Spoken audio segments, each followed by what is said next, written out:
Hi, I'm John O'Jones. This is my response to the Thrill of the Chase Round Table #1, Where Warm Waters Halt, What versus Where. I wanted to start by talking through some of the quotes that Forrest has given with regards to solving the clues, lining up to places on a map, and producing a map to the treasure. I'm going to do that first with the help of some lovely photos from my hometown in Wales. Um, you can treat this as a tourist information service. So, some of the quotes. These are from Forrest directly in response to emails over the years to different people, and these are segments of those responses. But if you knew the geographic location of each clue, it would be a map to the treasure. Look at the poem as if it were a map, because it is, and like any other map, it will show you where to go if you follow its directions. Read the hints from my poem and post them on the map of the Rocky Mountains. Combine these two information, as he originally wrote it. The treasure awaits the person who will find him. Just tick the space on the map. So it's clearly a map. We all know that now. So the idea of where starts to be incredibly important. The way I want to answer whether what versus where is more important is by posing another clue from a hypothetical other poem that leads you to a treasure.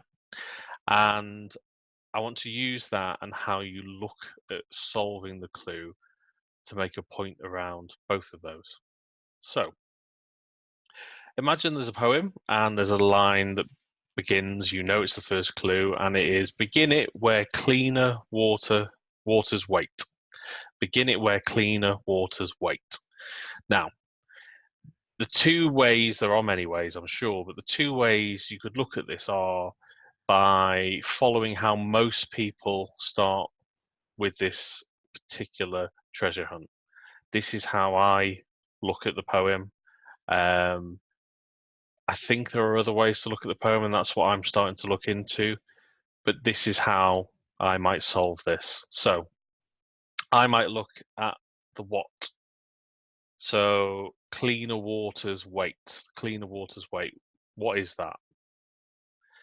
I might resolve that to being clean, fresh water, fresh spring, and where it waits being perhaps where it collects in a pool of sorts.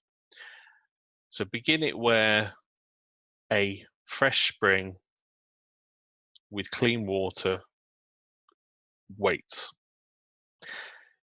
In doing that, there could be thousands of those wherever this treasure hunt is.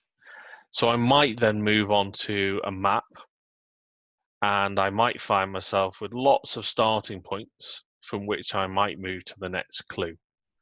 And for me, this is focusing on the what.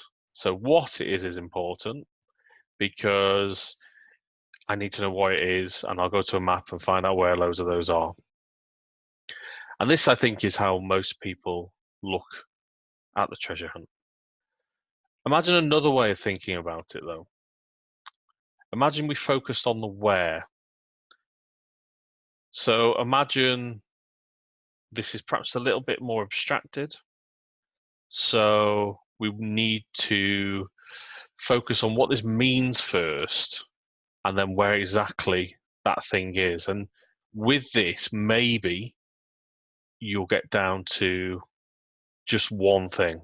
So you're not left with any doubt. Let's see how this one goes.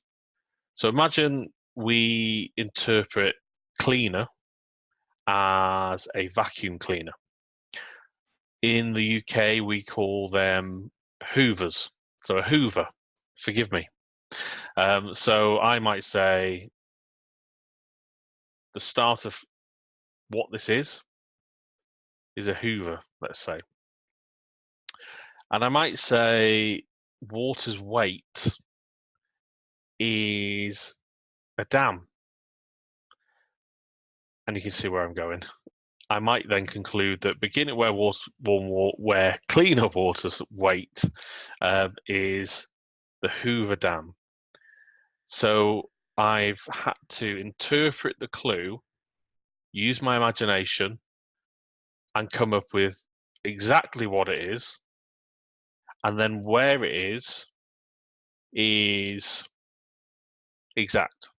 Now you could argue that this focusing on the what and the where are the other way around on this, but you get the difference between the interpretations, the angle on solving the clue, and the result it gives. So that's all I wanted to say. There are a lot more ways to think about this. I'm not going to conclude on whether what is more important than where, but hopefully this will give you two angles with which to look at the poem and solve things perhaps in a different way to see where you get to. Thank you very much. See you next time.